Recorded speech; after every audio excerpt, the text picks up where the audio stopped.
you need to be running so fast that you feel like you're going to fall over. Okay. And if you're not doing that, then you're too comfortable.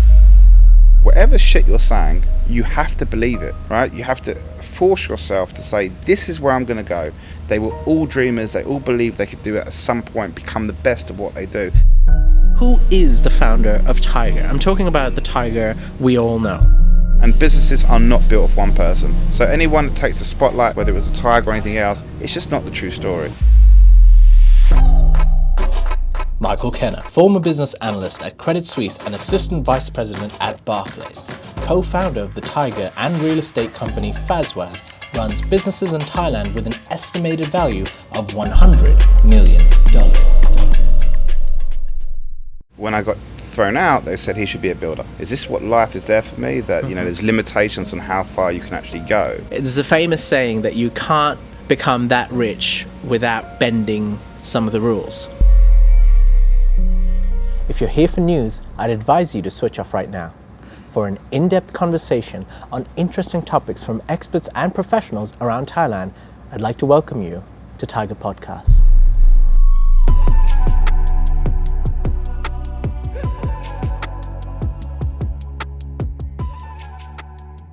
Mike, let's establish a little bit of a history. I'm going to go back to your university days, and I want you to tell me, what did you learn from your time in Aston University, and why business and public policies? I mean, the honest truth is that, I was a loser.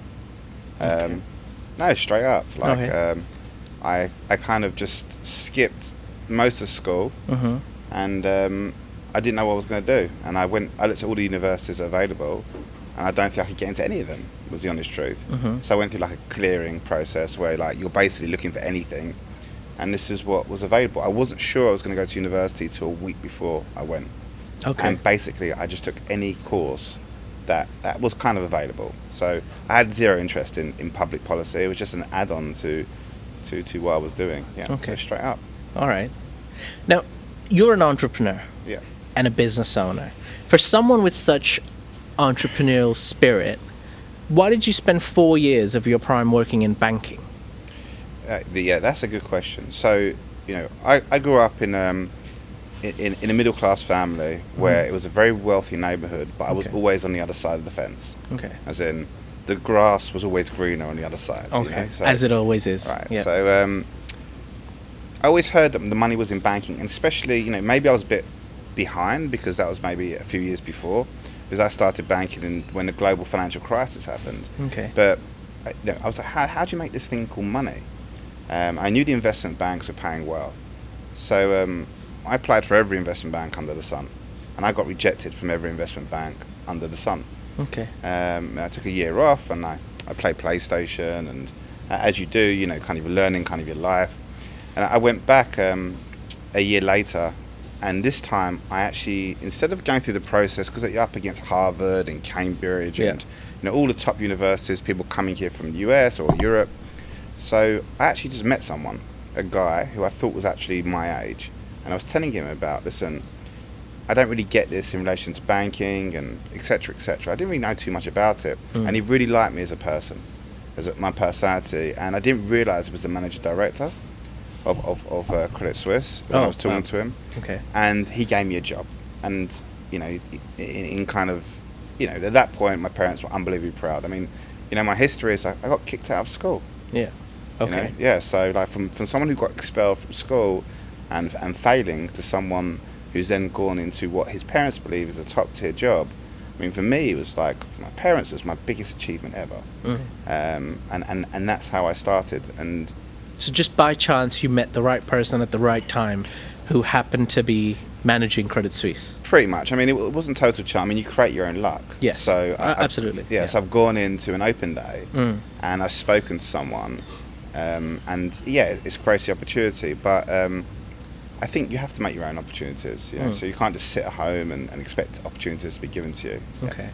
So did you have the determination to succeed in life because, you were seen as a problem child, like you were expelled from school, obviously, then you get branded a certain type of person, like, oh, that's the kid who was kicked out of school. So did you feel like you had this, hunger inside you that I'm going to do what it takes? to make me money, to be rich and successful, and I think banking is the way to go. So I guess so. So it was like when I got thrown out, they said he should be a builder. Okay. Yeah, put into manual labour job. Manual labour, like plumber, builder. And I was always relatively smart. I was always ambitious, and I thought, hey, listen, like, is this what life is there for me? That there's limitations on how far you can actually go, and I wanted to break the status quo. I thought I can do this. Anyone can do this.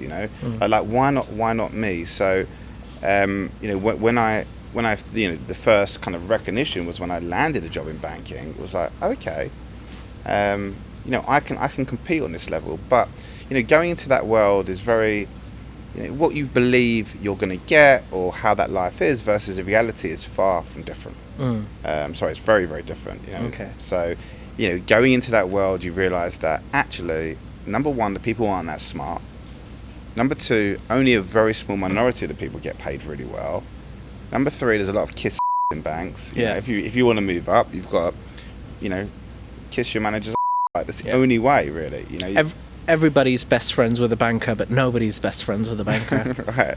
And I became very disillusioned working in the bank. Okay. Like extremely disillusioned, and it was just because I didn't aspire to be them, and they weren't. They were all idiots or arseholes. It was just that they weren't that good. They didn't aspire for to help people or really achieve in life. They're all very comfortable, just sat there, and I felt that.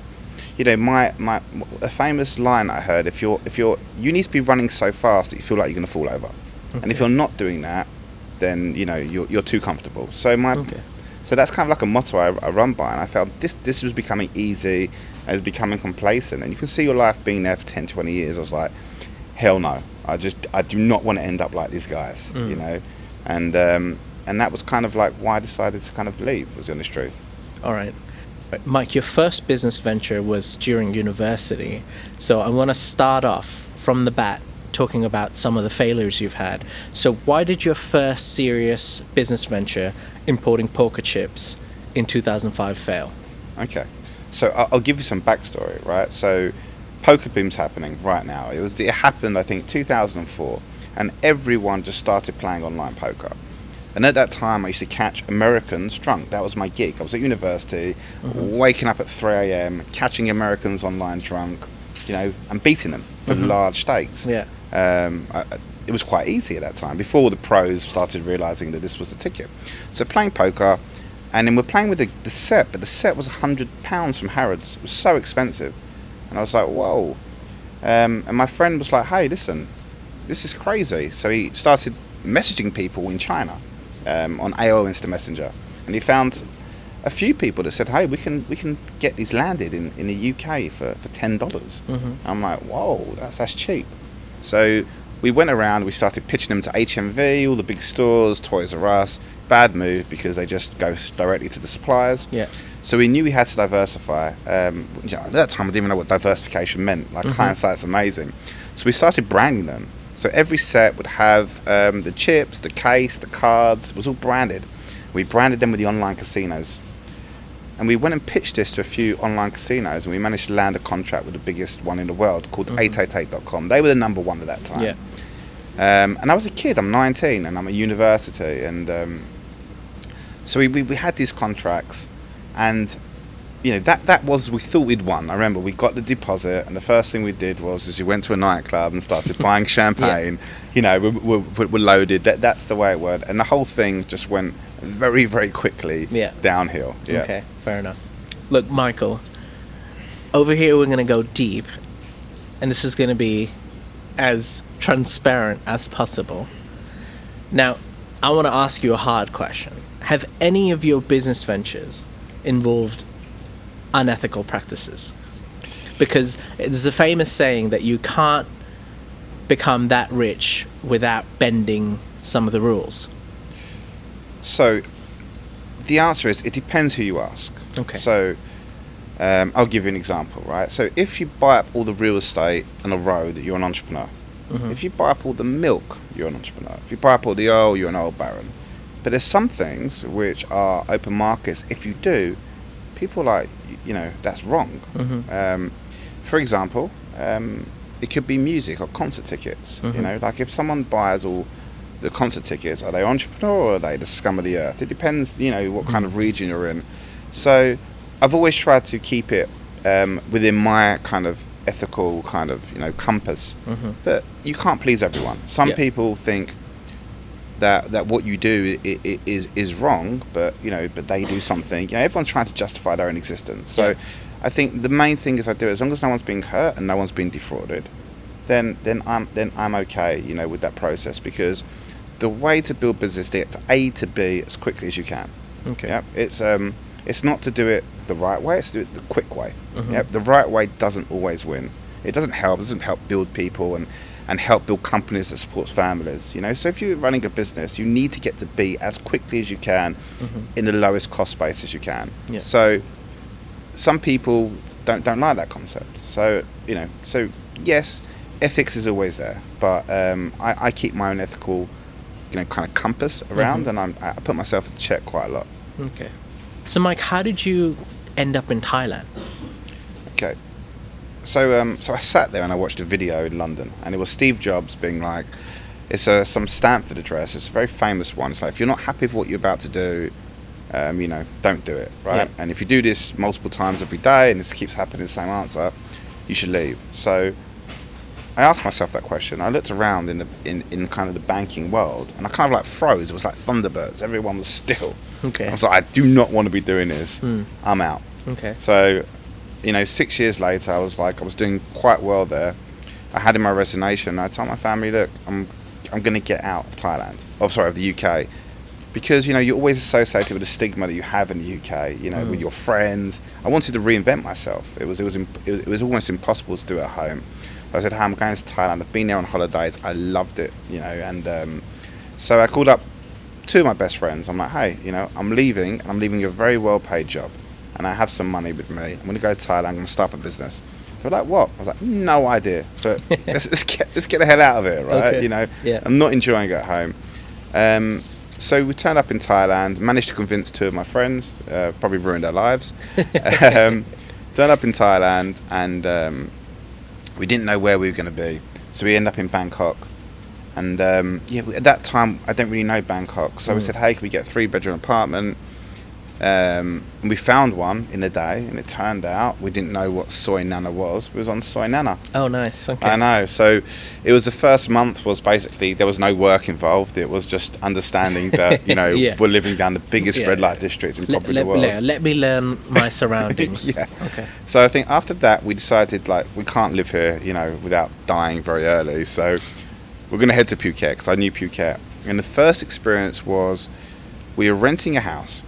A villa, and the lady didn't have the key. She jumped over the garden. She was like, you my brother, you your dad. It was just the worst experience ever. We didn't trust her, you know. We didn't know if we were going to get our money, or if this was even the villa we're breaking in and breaking and entering the villa.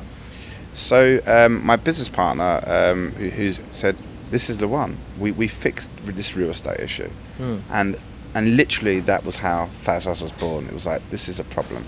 And we tried to fix it. So that's kind of like how we ended up, you know, coming up with this. Yeah. So sorry, just so that the audience knows. So you're the owner of DBV.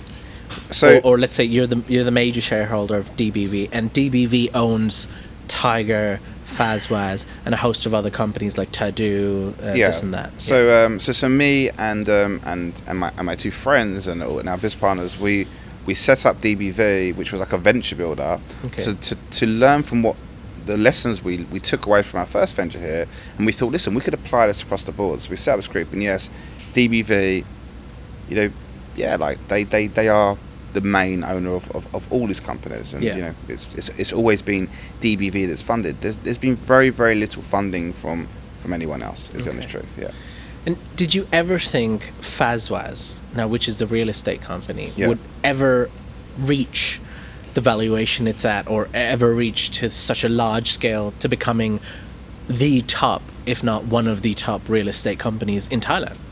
So you know, I'm a dreamer. So I was actually reading some emails that I sent around when I was looking to raise some money, and it said, hey, I'm Michael Kenner, I'm a dreamer.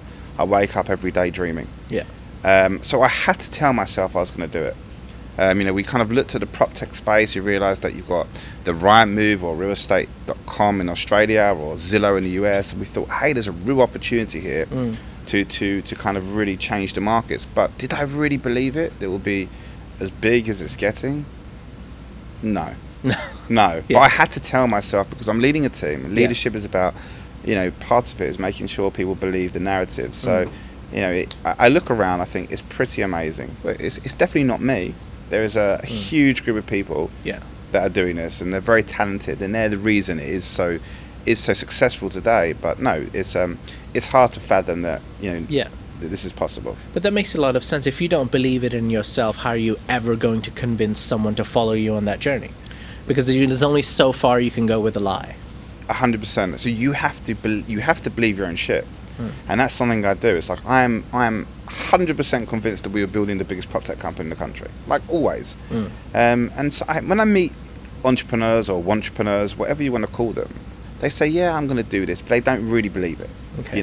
You have to believe it enough where you put everything on the line because you know it's going to happen. You're certain it's going to get there. Yeah. So you're willing to risk everything. But there's some people who are just like, I've kind of got a job, I believe it, but, or like, I don't have any money, but I've got a house.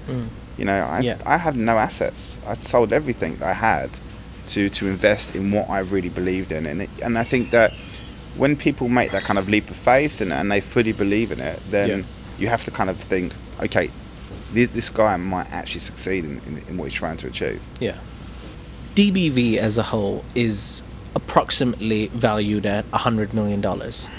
Now, firstly, how does this valuation be set? Is this, taking into calculation how much each company earns in terms of revenue? Like, who sets this valuation? It's very much like airy-fairy, is the honest truth. So the way you value companies, or the way they're valued in the modern world, is they're either usually trading as a multiple of revenue or something called EBITDA, which is like profit. Yeah? Okay. So the way to kind of bench your valuation is to say, right, look at public traded companies in, say, the US, the UK, Australia, established markets, and be like, okay, what multiples are they trading at, like for like? And then you could probably discount for, Thailand, because Thailand's a difficult market. It's the GDP per capita is obviously a lot lower in established markets. Population size is relatively limited.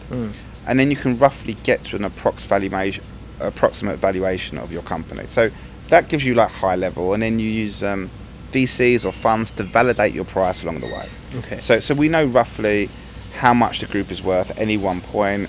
But the only truth is it's as much as someone wants to pay for it. Yeah. So it could be a lot higher, a lot lower, but we know an approximate valuation of where we're at. Okay. Now, Mike, I would say you're an extreme example of what success means in Thailand, because not everyone can reach that level. Now, what I'm referring to is, like, let's say I'm a foreigner, and which I am, but it sounds crazy to me that what you did. It took a lot of chutzpah, didn't it? Yeah. To just leave everything. You're in a comfortable job. You're earning a good living. You're in banking, and I'm like, I want to make a name for myself. I want to do something big. I'm going to leave my country, travel halfway across the world, and go to Thailand, of all places, known for many other things other than businesses. So how and why should a foreigner? How can they open multiple businesses in a country like Thailand, of all places, that is not very foreigner friendly, if we're being completely honest? What are the challenges that you had to face, i.e. like ownership rules, tax, corruption, mafia, police, this and that? There's a lot of stigma associated with Thailand when you want to open a business here. So what are some of the challenges you faced? So it's a bit of a minefield. I think the first one is you have to ground yourself, especially here if you're a young male coming here. You have to ground yourself. You cannot get caught up in it, because I see so many people get lost here and they all think they're working, but really, are they working? Yeah. So number one is just definitely ground yourself, because this could become like a playground for you. Mm-hmm. If you don't really have the discipline. So be disciplined. The second part is definitely find great business partners. It's so important, that will fill different gaps in what you're not good at, and maybe personality gaps as well. A lot of the times people just open a business up with a friend. Yeah. They'd be like, I'm opening this business up with a friend. Fast forward 6 months later, you're bankrupt and you've broken all relationship with your friend. 100%. It's like choosing a life partner, because a business takes 5-10 years, right? Realistically. So that's a long commitment. So you have to make sure you're in with the right people. And for me, it's very much a causing process. I've learned a lot through this, and I always say this: who are you doing business with? And you can't just be like, oh, we're mates from the gym. It has to be that they fill different gaps through, because it can be very lonely and very depressing building business, because they don't succeed at the start. There's a wild journey, so you really need someone to help pick you up, and so you need great people around you. So find great business partners and make sure you vet them. Not the first guy that wants to do a business with you. Great people, and that will really help. So you've got the personal side, and then you've actually got the physical business side. And like the challenges of setting up a business in Thailand is, number one, like ownership laws of companies is difficult here. Like standardly, you can only own 49% of a Thai company, right? Unless you use a different structure. That's what you did, B.O.I. Correct. So the government's getting better in supporting it. So they've got the board of investors, which allows you to do some different business units, as long as it's adding value to Thailand. When I say adding value, usually it's like training, skilling up, young Thais. So technology companies do well. They love this. As long as you show a plan. So there's all different types of companies that the B.O.I lets you do. But you have to do a business plan, and you can imagine Thailand is so slow. But was it difficult you come up with your business plan, you want to enter Thailand with the B.O.I. How difficult was it to get through the initial stages? Oh yeah, it's a lot of paperwork. I'm guessing. It's painful, and you're pitching this to the B.O.I kind of government, and because you're speaking English and they speak English, relatively. Yeah. But there's a total disconnect. The process, like everything in kind of emerging markets, it needs to evolve to facilitate this. But it's challenging. But I had some good Thai staff helping me along the way. But the business plan that I was showing versus really what I was trying to do, I was just kind of like, checking boxes for them, and it was difficult. I wanted to pitch them. This is the idea. The idea was we build Siam Valley, which was Silicon Valley in Phuket, and that was the idea initially. And we create a tech hub in Phuket. What a big kind of thing to kind of say to them.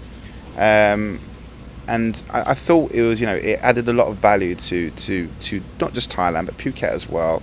And let's really, redefine and create a tech hub in a great location. And why did you pick B.O.I? Wouldn't it be a lot more simpler to find a Thai partner? And 100%. I mean, that's the easy way. And we did this initially, but the truth is that you can't own it.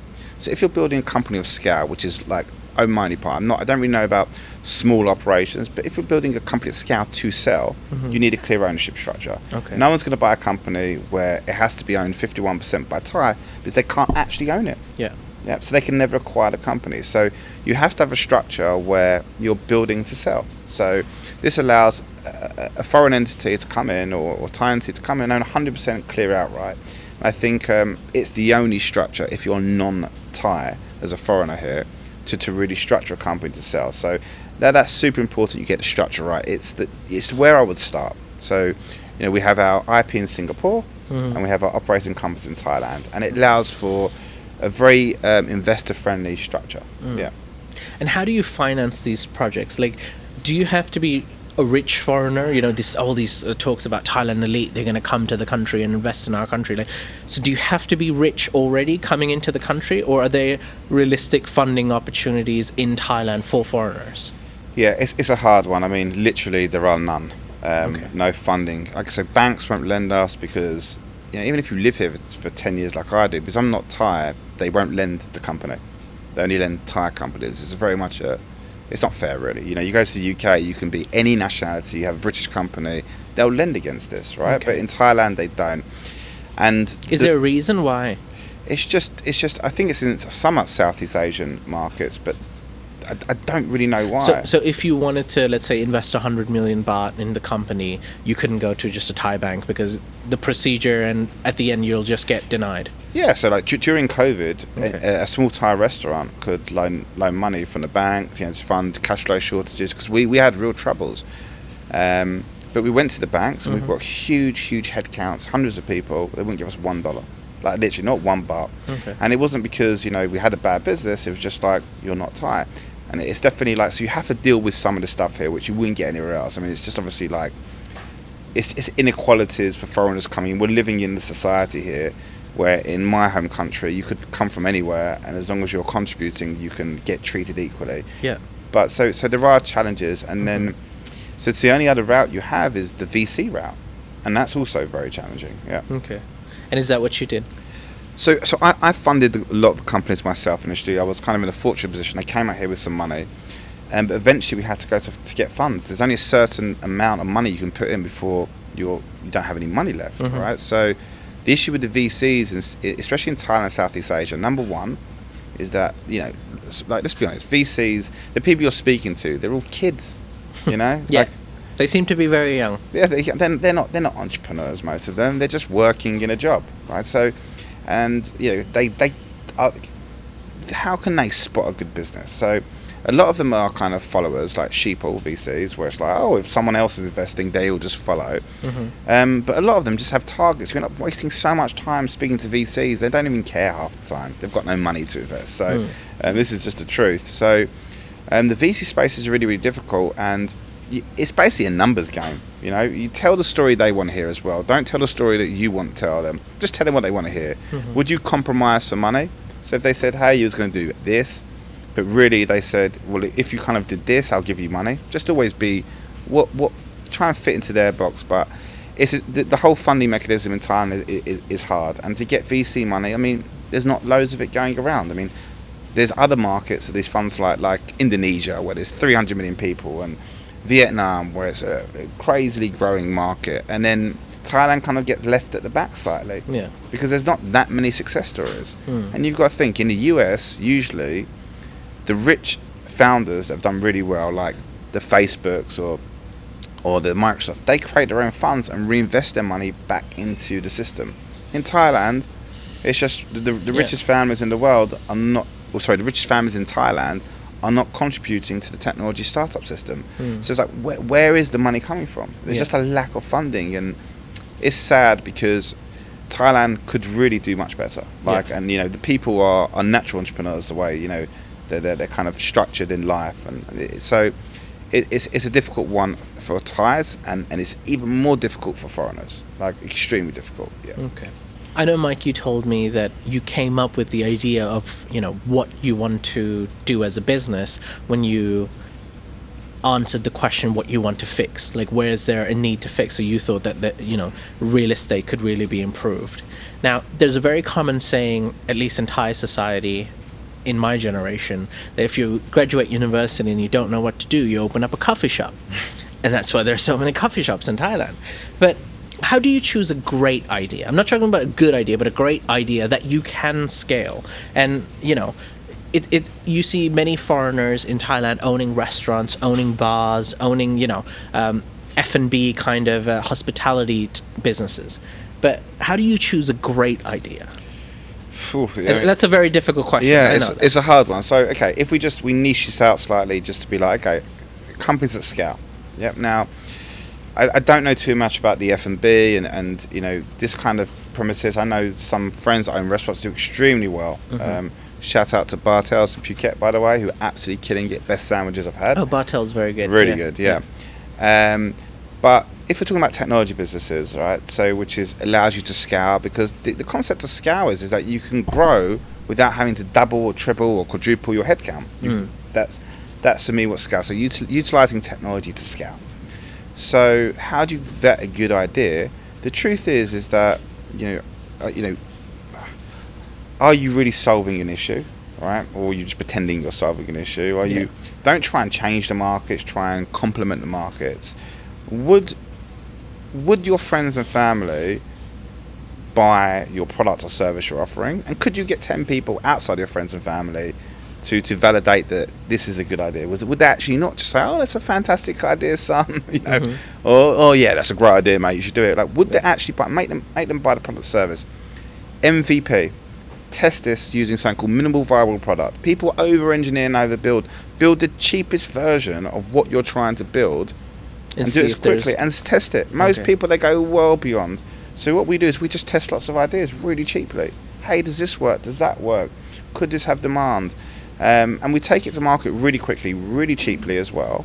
And that way we don't waste our time. Because listen, money you can waste, of course, time you cannot get back. You cannot make more of time.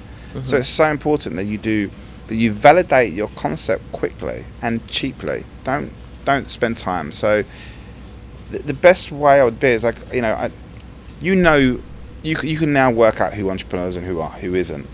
I'm quite good at this now, because most people are like, I've got an idea. I'm like, so is everyone. I don't entertain these conversations. It's more like, hey, I've thought about it. I've got a structured deck. I've got this presentation I want to show you, and it's thought out. These people will succeed usually. Maybe not in that concept, but if they operate like this, then of course they'll succeed. But I've had people just come up to me recently, oh Mike, I've got an idea. I was like, I don't care, tell your idea to your mum, like literally. My time is valuable. So it could be any idea, as long as it's structured well and thought out, and you start the way you want to finish, as strong as you can. And I think one of the best advices, even when I started off in the Thaiger, you gave me was, look, Jay, if you have an idea and you want people to either believe in it or do it, come up with a proper plan, come up with a presentation, show them why that they need to invest their time and money in it, and you're definitely more likely to get that than just being like, Mike, I've got a great idea, you should believe in me. Show the hard facts, show the projections, show what's possible. If you truly believe in it, then try to share that belief and dream rather than just hoping for the best. It's hard because they don't know how to do this if they've never done it before. But look, there's so much content out on online. It's just people just lazy. People are like, hey Mike, I've got this idea. I'm like, listen, I travel on flights every week. I have an hour, say, minimum on a flight where I'd read someone's business plan if they sent it to me. Not one person has ever given me anything. Not one. And it's sad because internally, in terms of my staff, and sometimes people actually do, and I'm like, wow, this is good.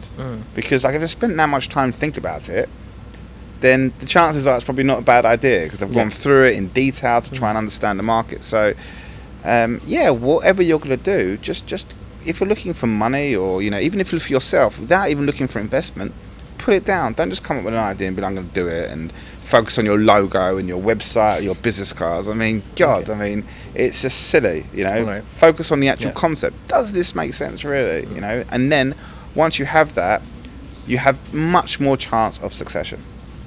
Let's talk about leadership. Lead by example, or put the right people in the right position to lead. Yes, find leaders. That's it. It's like some entrepreneurs are not natural leaders, which is weird, right? Because you think they would be. But leadership, this is not my quote, so I'm paraphrasing someone else. But there's bad leaders are managers, and great managers are leaders. So the game is to always be a leader, and a leader of people. You need people to be able to follow you in the vision. That's really what's going to get them to work the extra hours or the extra care. A very dedicated and motivated team that believe in one vision has a higher chance of succession. So the question is how do you develop leadership skills?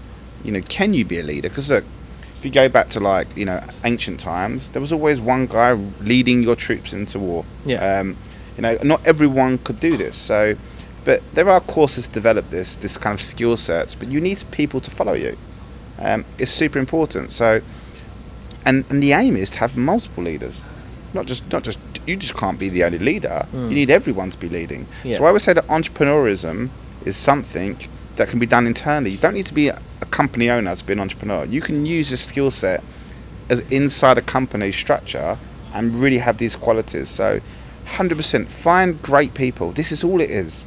Find great people. It's not I'll give you an example, Jay, right? In the Thaiger, you're pretty good, and I think you lead people. I watch the way you command your team. And this skill set is admirable because you care not just about the quality of work, but you care about your team. Whereas some people care about themselves and not anything else, and it's all about them. And I think these people, unfortunately, they never hit the higher echelons of success. In terms of, if you take 100 people and you took a sample size. So I think find great people who have natural leadership skills, and most of them don't even know they have leadership skills. That's a weird thing. Once you understand what you're looking for, you'll be like, yeah, he's awesome, he's a great leader of people. And it's such an important skill set. It's probably the most important thing. Building a business, find great people, right? much higher chance of success. Okay. Okay, I've got a more deeper question Yeah. for you, because I've noticed as well, like, look, the empowerment of leaders, and especially young leaders in your companies, does that stem from your own past experiences or struggles trying to make a name for yourself? Yes. So when I was in banking, I always thought I could do more, but no one wanted to listen to me. I was a kid. You know, that stigma as I was a kid. It was always someone above me that was, you know, 100% less intelligent than me, less motivated, less dedicated, who'd been making the decisions, you know. So I realised coming here, I said this was my aim. And, you know, people think, you know, it might be about money. But the honest truth was, I said, I want people to walk past me or other people and say, I work for Michael Kenny, who's a great guy. That is still today, you know, on the top of the reasons why I'm doing it. And it was the reason why then, and we're still there.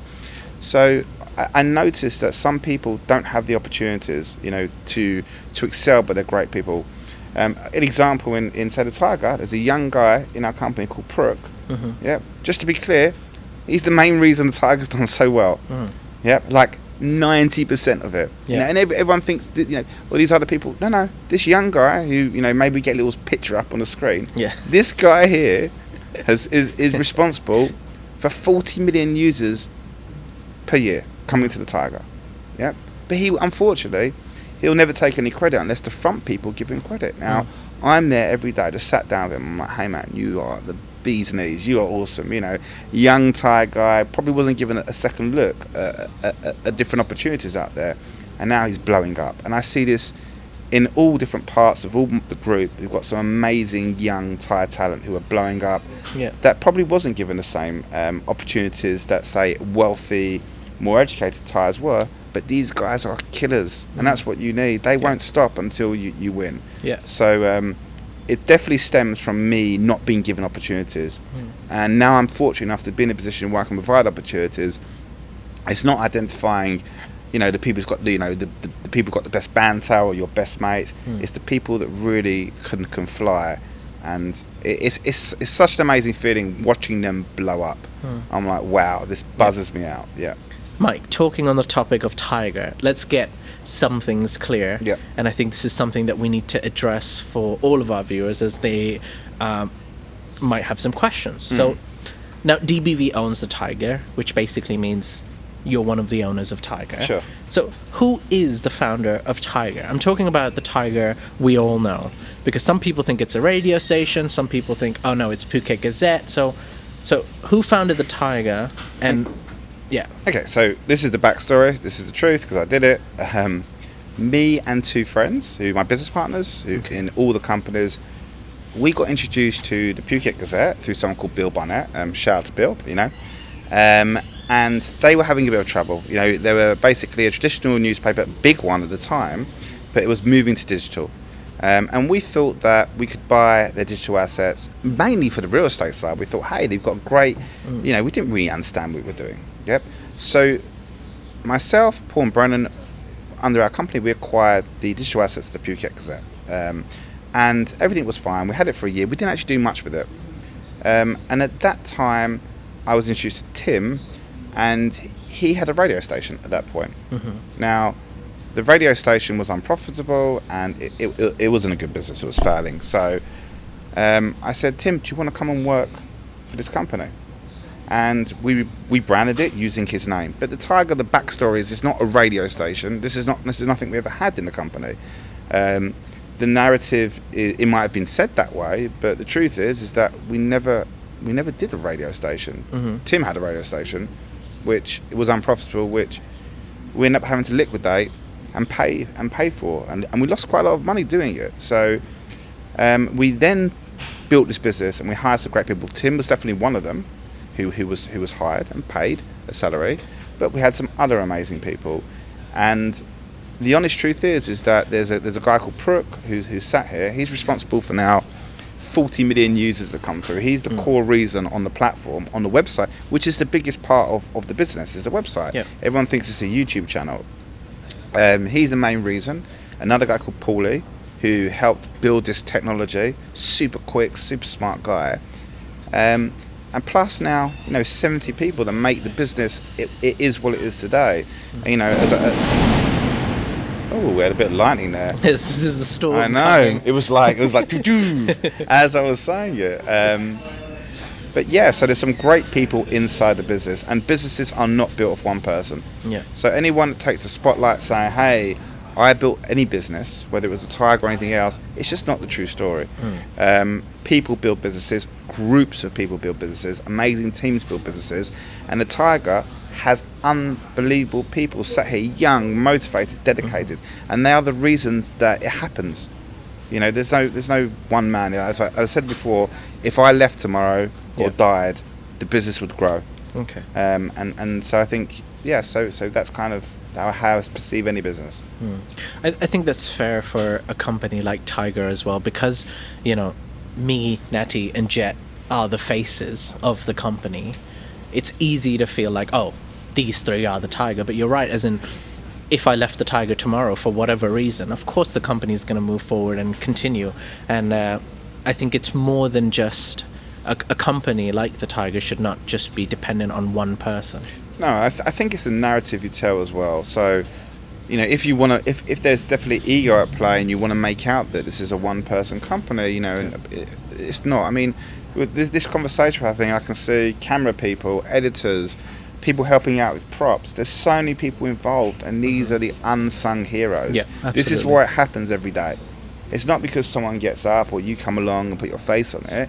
It's because of these people. And without people like you, these people don't go to work because they're not motivated, don't feel they're treated well, they're not happy. Then So I think that it's a team effort, and it always has been, and it always will be. And the rhetoric that it's anyone or individual, whether it's me or whether it's someone else, this is just not true. Okay. Yeah. So then, are you the majority shareholder of the Thaiger? Yes.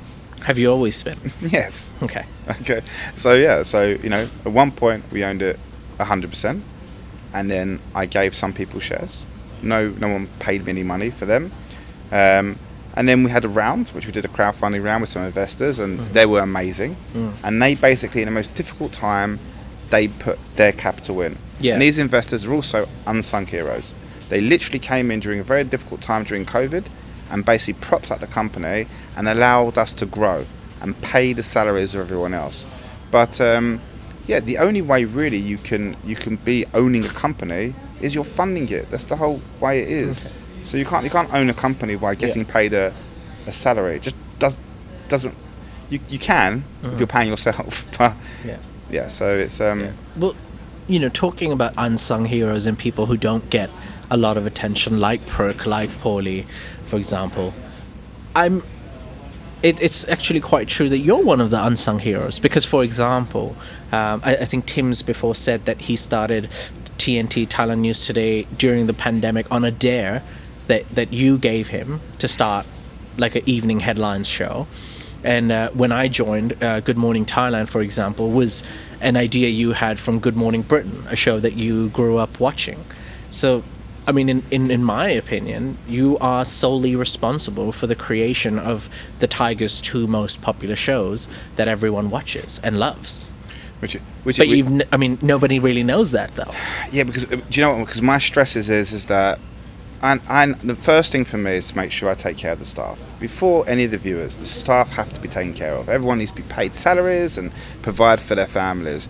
That's the most important thing. So behind all of that stress and that immense pressure, having a group of companies with hundreds of people just sat there everywhere, and they support hundreds of other people, is the only thing I can put my time. It's very hard to sit back and then take a pat on the back and be like, okay, good job, So I think I'm not in this for pats on the back, and I appreciate your very kind words, but the honest truth is coming up with an idea is one thing. It's the people who actually make it happen. Yeah, and it's it's the people who executed that. And again, there are so many people involved in executing a business strategy that do not take the credit, and these people should be given credit to. And I'm going to make it my kind of a part of my mission to make sure these people get rewarded equally. Talking about Thailand News Today, like coming up with a headlines show for Thailand, was there a specific reason that you decided to do that? For example, Bangkok Post, one of the biggest, English-speaking news companies in Thailand, they never even ventured into social media or in YouTube, for example. But Thaiger already being a successful news website, why did you think that Thaiger could start doing the news on YouTube? Was that just a feeling that you had, or is that something you felt like, okay, there's a gap in this market and that's where we need to do you know what? focus on? I would like to pretend like I had some some profound experience. The truth is, I was like, try it. Everything I'm like, try it. Have a go. See if it works. If it doesn't, we kill it off. Mm-hmm. Yep. Yeah. Let's have a chat today. Yeah. If our viewers like this, then we'll have more chats. If they don't, we'll see it off. So the main thing for us is move quickly, super quickly. Try new things. Dare. Have a go. Don't sit there and be like, I'm going to overthink this scenario. So the main thing is, could we do this? Well, let's find out. Let's have a go. Did it work? We started seeing traction. It started to work. Let's do more of it. Would people like a talk show? Maybe, maybe not. At the start, not so much, and they started to enjoy it. So, have a go, move quickly, and really push the boundaries. Be innovative. And things change with time. For example, I think when we started Good Morning Thailand, like the idea that it was Good Morning Britain, I think now that it's kind of just evolved into something else, and sometimes you just have to go with the flow. Yeah, and you have to take like the wider perspective when you're analysing stuff. If you just, for example, on YouTube, there's a few commenters that will just be like, oh, we don't like this, or bring back Tim. And the honest truth is that this is not the majority. The loudest people do not represent anything, is the honest truth. So you have to look at all the numbers and be like, okay, how many people are watching this and enjoying it? Not the people who are miserable and just like feel like they have to say something. It's so you can analyse lots of data and be like, okay, is this actually good? And then you've got the answer. You don't need people to validate it by commenting. Most people don't say anything. They just sit there and watch and enjoy. So stuff evolves, and that's it. Keep challenging, keep improving, keep innovating. This is this is how you succeed, because otherwise someone else comes along and copies your model and innovates your model, and then they kind of jump you. So it's all about building stuff, innovating, and really daring. Don't just sit there and be, okay, Peter, I've heard this comment which is like, if it's not broken, don't fix it. This is not true anymore, guys. Yeah, that's why new businesses are the biggest businesses in the world, because if it's not broken, don't fix it. It's like, that's what Blockbuster said, and then Netflix came along and innovated. By the time they had the second peep, it was done. So I think innovation is core. Provide better experience. Give our users more enjoyment on any product, service. Doesn't really matter. Keep pushing that boundaries. Don't rest in your laurels where it's like, okay, I'm happy, I'm winning. I'm always going to be winning. As soon as you get into that comfort zone, you lose. It's you have to innovate or you're out. Yeah. So, and I believe that this is where we're going with this. Okay. Right, Mike, to end this podcast, I'm going to refer back to the title of this video, which is going to be called How to Build a $100 Million Business in Thailand. What's the one piece of advice you'd give young, old, middle-aged entrepreneurs, people who are trying to make it in this world? You have to believe. You have to believe. You have to really believe your own story. Whatever shit you're saying, you have to believe it. Right? You have to force yourself to say, this is where I'm going to go. So if you're to get to $100 million valuation, you need to build something really big. You have to be a dreamer. You have to dream beyond. Most people can't dream, not to these levels, right? In terms of you have to say, okay, this is where I think I can go with this, and believe it. And nothing is going to stop me. Nothing. Because, I've vowed too many times along the way, if I did not have that belief system, I just would have quit, right? Going back to a job. Just laid in bed for a little while. You have to believe. If you don't believe, you will not achieve. And I think that's the same with this. The best sports people, the best musicians, they were all dreamers. They all believed they could do it at some point, become the best of what they do. And I still believe that at some point, this is going to be a lot bigger, that I will be able to help a lot more people and inspire a lot more people. So you have to believe. And if you don't believe, don't bother doing it. Stay what you're doing. So I would say that's, if you ask me for one thing, that would be it. All right, Mike, I'd like to take this moment to thank you for being on the podcast, the first Thaiger podcast. Thank you for your advice and all the information that you've provided. And we hope to invite more and more interesting guests like you on the Thaiger podcast. As for now, I'd like to wish you well in your future entrepreneurship. Give me some air touch. Yeah, there we go. And stay tuned for next time when we have another guest on Thaiger Podcast.